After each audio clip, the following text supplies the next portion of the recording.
আবার জিতবে বাংলা এই স্লোগানকে সামনে রেখে কোচবিহারের নবম জনসভা করবেন তৃণমূল কংগ্রেসের সাধারণ সম্পাদক অভিষেক বন্দ্যোপাধ্যায়।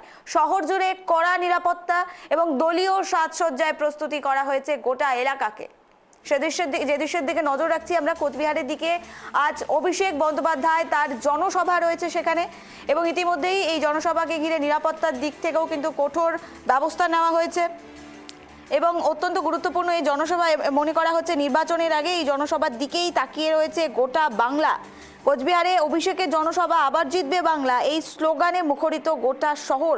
নবম জনসভায় উত্তেজনা ছড়িয়েছে এবং এরই মাঝে নিরাপত্তা ব্যবস্থা রয়েছে কোচবিহারে। মুখ্যমন্ত্রী মমতা বন্দ্যোপাধ্যায় এবং অভিষেক বন্দ্যোপাধ্যায়ের ছবিতে গোটা শহরকে সাজিয়ে তোলা হয়েছে। সীমান্তবর্তী কোচবিহারে এই জনসংযোগ বা জনসভা যা অত্যন্ত গুরুত্বপূর্ণ আগামী নির্বাচনের ক্ষেত্রে শক্তিশালী করতে তৃণমূলকে এই জনসভা, তৃণমূল মহাকরণের এই জনসভা 2026 বিধানসভাকে সামনে রেখে সাধারণ মানুষকে আকৃষ্ট করতে এই জনসভা। তবে এই জনসভায় অভিষেক কি বক্তব্য রাখবেন সেদিকেই কিন্তু থাকছে প্রত্যেকের নজর। ক্ষমা করবেন, সরাসরি লাইভে রয়েছে এই মুহূর্তে অংশুমান। তোমার থেকে জানতে চাইবো এই মুহূর্তে ঠিক কোচবিহারের কি পরিস্থিতি, যেভাবে প্রস্তুতি করা হচ্ছে অভিষেক বন্দ্যোপাধ্যায়ের আজ জনসভা, ঠিক কি কি বিষয়ে তিনি বক্তব্য রাখতে পারেন, কি আশঙ্কা করা যাচ্ছে অংশুমান? তো প্রথমেই তোমাকে জানিয়ে রাখি যে আবার জিতবে বাংলা এই স্লোগানকে সামনে রেখে 2026-এর নির্বাচনকে পাখির চোখ করে রেখে অভিষেক বন্দ্যোপাধ্যায় একের পর এক গোটা বাংলা জুড়ে জনসভা করে চলেছেন এবং আজকে তার জনসভা কুচবিহারের ময়দানে, অর্থাৎ ঘুঘুমারির কুচবিহারের যে কদমতলা ময়দান রয়েছে সেখানে তার জনসভা অনুষ্ঠিত হতে চলেছে। স্বাভাবিকভাবেই একটা কুচবিহার এমন একটি জায়গা যেটা সীমান্তবর্তী অঞ্চল, একদিকে যেমন রয়েছে বাংলাদেশ বর্ডার, অপর দিকে রয়েছে তেমন আসাম বর্ডার। এইসব সীমান্তবর্তী অঞ্চল হওয়ার জন্য এখানকার মানুষের মধ্যে নানা রকম উৎকণ্ঠা তৈরি হয়েছে। বিশেষ করে যারা বাংলাদেশ বর্ডারে রয়েছে তাদের কাছে অনেক সময় তাদের সার প্রক্রিয়ার মাধ্যমে ভোটার লিস্টে নাম তোলার ক্ষেত্রে কিছু কিছু মানুষজনের কাগজপত্রের ক্ষেত্রে অসুবিধা হচ্ছে। উপরন্তু আসাম সরকারের পক্ষ থেকে এখানে কিন্তু বেশ কয়েকজন নাগরিককে এনআরসির নোটিশ পাঠানো হয়েছিল। স্বাভাবিকভাবে এইসব ব্যাপারগুলো নিয়েই সাধারণ মানুষের মধ্যে একটা আতঙ্কর পরিবেশ তৈরি হয়েছে এবং তৃণমূল কংগ্রেসের সর্বভারতীয় সাধারণ সম্পাদক অভিষেক বন্দ্যোপাধ্যায় আজকে তিনি যে এই সভাটা করছেন কুচবিহারে, তাই এই সভাটা কিন্তু যথেষ্ট পরিমাণে গুরুত্বপূর্ণ।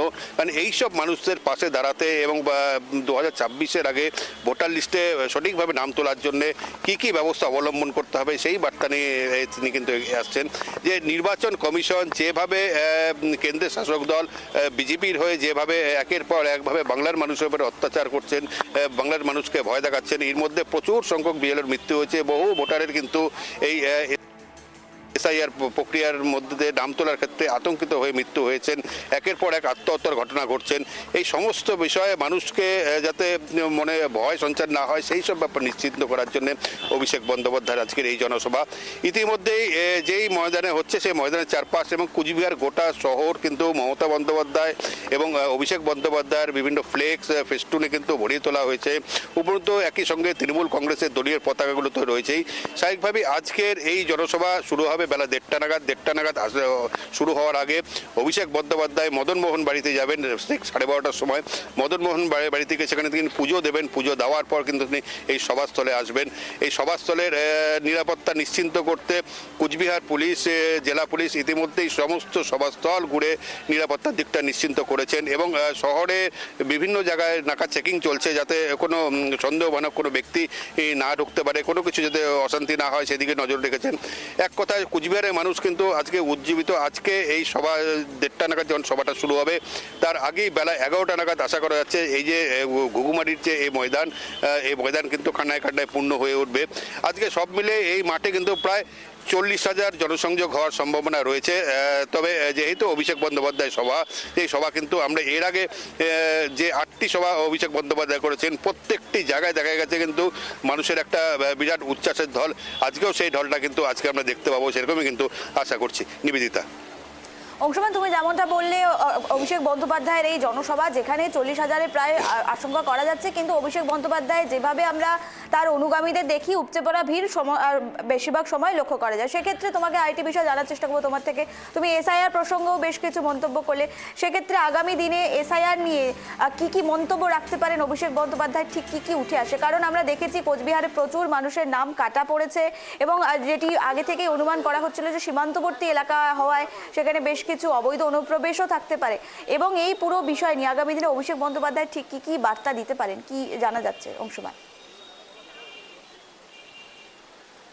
দেখো, একটা জিনিস পরিষ্কার বলি যে দুদিন আগে নির্বাচন কমিশন থেকে একটি নির্দেশিকা জারি করা হয়েছে, বিশেষ করে উত্তরবঙ্গের ক্ষেত্রের জন্য। উত্তরবঙ্গের এই নির্দেশিকার আগে পর্যন্ত এসআইআর এর মাধ্যমে ভোটার লিস্টে নাম তোলার ক্ষেত্রে 11টি নথির উল্লেখ করা হয়েছিল।